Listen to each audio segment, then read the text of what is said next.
भारतीय मजदूर संघ के और भारतीय जनता पार्टी के वरिष्ठ नेता और पूर्व राज्य मंत्री सुल्तान सिंह शेखावत जी द्वारा भी एक वक्तव्य छपा था। उसमें उन्होंने कहा था कि ग्रेसिम उद्योग करीब 25% श्रमिकों का और स्टाफ कर्मियों को काम से हटाने का तय किया गया है। निश्चित रूप से ये गंभीर विषय है। आज कोरोना काल में नौकरियां नहीं मिल रही है और जिसमें जिनका रोज़गार चल रहा था, नौकरी थी इनकी, और उनको निकाल कर उनको बेरोजगार करने का एक षड्यंत्र किया गया है। भारतीय जनता पार्टी जब सत्ता आई है, जब श्रमिकों पे अत्याचार हुए हैं, स्टाफ कर्मियों पे अत्याचार हुए हैं, और श्रम विरोधी कानून इन्हीं के कार्यकाल में बनते रहे। अभी पूर्व में उद्योग द्वारा ये विस्तारीकरण की बात कही गई थी। उसमें ये बताया गया था कि 2000 नए श्रमिकों को रोजगार दिया जाएगा और श्रमिकों की संख्या 6500 के आसपास उद्योग की हो जाएगी। परंतु जिस प्रकार से अभी 25% यदि श्रमिक यदि स्टाफ कर्मी निकाले जाते हैं तो निश्चित रूप से वो संख्या को तो पहुँच ही नहीं पाएंगे। एक तरह से तो उनके साथ मेरे पास भी कई स्टाफ कर्मी आए थे, कई श्रमिक भी आए थे। तो मेरा उद्योग प्रबंधन से अनुरोध है साथ साथ कि यदि आप उनको VRS देना चाह रहे हैं तो वो किसी आज उनके बहुत से के तो बच्चे छोटे हैं, वो कई जिनको नौकरी रोजगार नहीं मिल पाएंगे। कम से कम उनको ध्यान रखते हुए दिया जाए। अभी ग्रेसिम की स्थिति अभी के करीब उनको आर्थिक कमज़ोर नहीं हो ग्रेसिम की। अभी 500 करोड़ रुपए तो उन्होंने कोरोना फंड में दिया है, तो हमारे श्रमिकों को 5-6 महीने रोजगार नहीं दे सकते क्या? इतनी बड़ी इंडस्ट्री है। तो मेरा उद्योग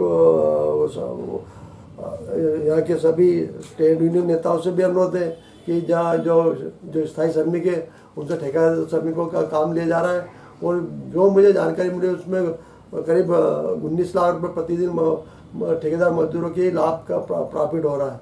तो कहीं ना कहीं ये पूरा एक षड्यंत्र है। ऐसे तो भारतीय जनता पार्टी के नेता बहुत बड़े दावे करते थे, हमारी सरकार है, हम जो चाहेंगे वो होगा।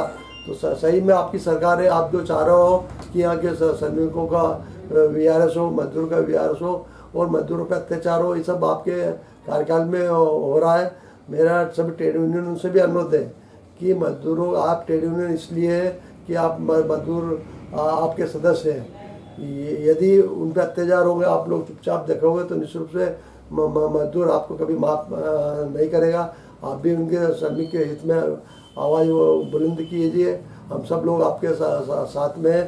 एक बार पुनः आपसे और मैनेजमेंट से अनुरोध है कि इस पॉलिसी पे पुनः विचार करें, तो जब ही नागरिकता का भविष्य सुखमय हो पाएगा।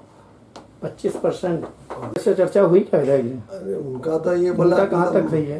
अभी तो इस मैटर पे बात नहीं बंद हुआ। जो स्टाफ कर्मी उनके मैटर में जरूर बात हुई थी, तो उन्होंने ये कहा था अब हमारे आर्थिक स्थिति अभी ऐसी नहीं कि उनको रख सके। तो मैंने एक सुझाव भी दिया था, यदि बहुत से हमारे स्टाफ कर्मी और श्रमिक साथी ये चाह रहे हैं कि अभी उनसे बिगड़ पेमेंट के काम करने दे, जब तुम्हारी स्थिति ठीक हो तो एक साथ पेमेंट दे दे। इस बात का सुझाव मैंने उद्योग प्रबंधकों को दिया है। और बात दूसरी और अन्य बात हमारे एक तो ये कहाँ सही है? क्या इसको राजनीतिक रंग चमकाने की बात तो नहीं हो रही है? पहले आपके प्रश्न का उत्तर दे दूं। हाँ। यूनियन के जो श्रम संगठन के आगेवान जिनका बयान आज छपा है, वो बयान अपने आप में एक हास्यास्पद बयान है।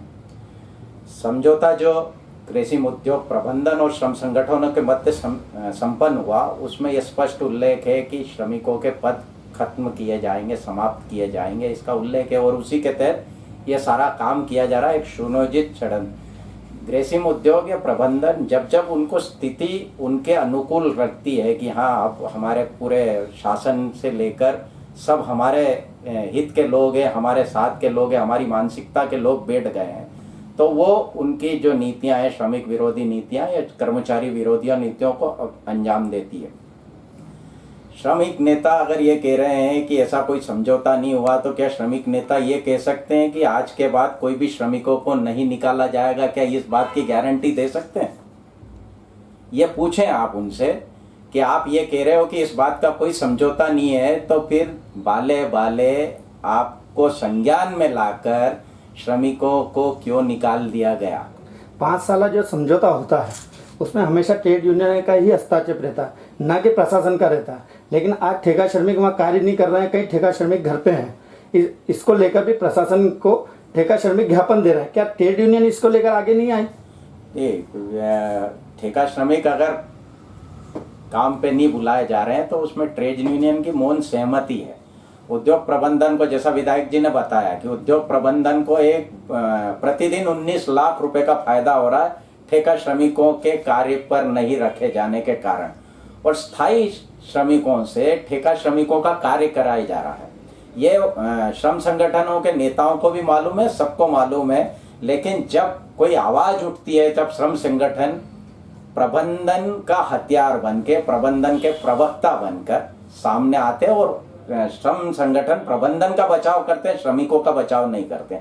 और यही कारण है कि ठेका श्रमिक जो 3500 की तादाद में है, जिनके परिवार पर रोजी रोटी का संकट उत्पन्न हो गया, आर्थिक संकट उत्पन्न हो गया, विधायक जी ने एक सुझाव पहले ये भी दिया था कि आप रोटेशन पद्धति से उनको रखें, जितना कार्य आपके पास है। लेकिन आपको जानकर आश्चर्य होगा कि उद्योग में वर्तमान में 250 से 300 टन प्रतिदिन प्रोडक्शन फाइबर का हो रहा है।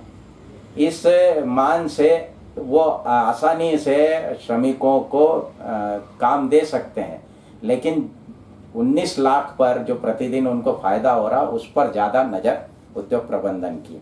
यहाँ हम ये बताना चाहेंगे, जब जब भारतीय जनता पार्टी शासन में आती है, 2003 में भी भारतीय जनता पार्टी मध्य प्रदेश में सत्ता में आई और उसके बाद उद्योग प्रबंधन BRS की स्कीम लाया और कई श्रमिकों को अपनी नौकरियों से गंवाना पड़ी, नौकरियां गंवाना पड़ी। आज फिर वही स्थिति परिस्थिति उत्पन्न हुई है।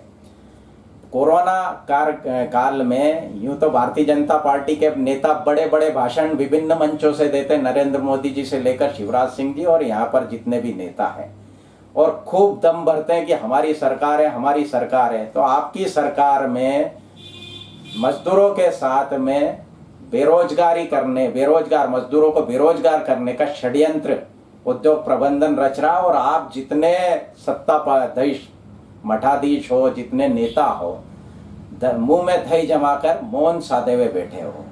ये इस बात का प्रमाण है कि भारतीय जनता पार्टी सिवाय उद्योग प्रबंधन के, उद्योग घरानों के दलाली के और कोई काम नहीं करती है।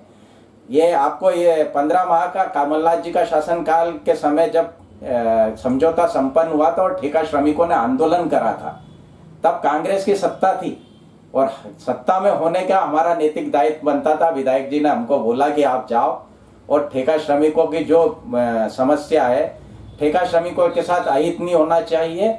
अगर प्रबंधन उनको उलझाने के या प्रकरण बनाने की कोशिश करे तो वो नहीं होना चाहिए। और हमने पुलिस प्रशासन से लेकर शासन प्रशासन पर यह दबाव बनाया और पहली बार ऐसा हुआ कि मजदूर इतिहास में प्रबंधन के न मानने पर भी श्रम संगठनों के विरुद्ध प्रकरण दर्ज हुआ है। यह कांग्रेस का शासनकाल था, क्योंकि कांग्रेस की नीति श्रमिकों के साथ की रहती है, श्रमिकों के हितों में रहती है। और भारतीय जनता पार्टी जो उद्योग प्रबंधन, उद्योग घरानों का हित सोचती है, उसके कारण आज ये सारा षड्यंत्र और प्रपंच उद्योग घराने कर रहे हैं। यहाँ पर एक सबसे बड़ी बात है कि अभी हाल ही में एक जन सुनवाई हुई थी उद्योग विस्तारीकरण को लेकर। उसमें उद्योग प्रबंधन ने लिखित में ये दिया है, सभी नागदा नगर के प्रबुद्ध नागरिक थे, उसमें सभी जनप्रतिनिधि थे। उसमें उद्योग प्रबंधन ने एक लिखित में ये दिया है कि विस्तारीकरण से 2000 नए रोजगारों का सृजन होगा।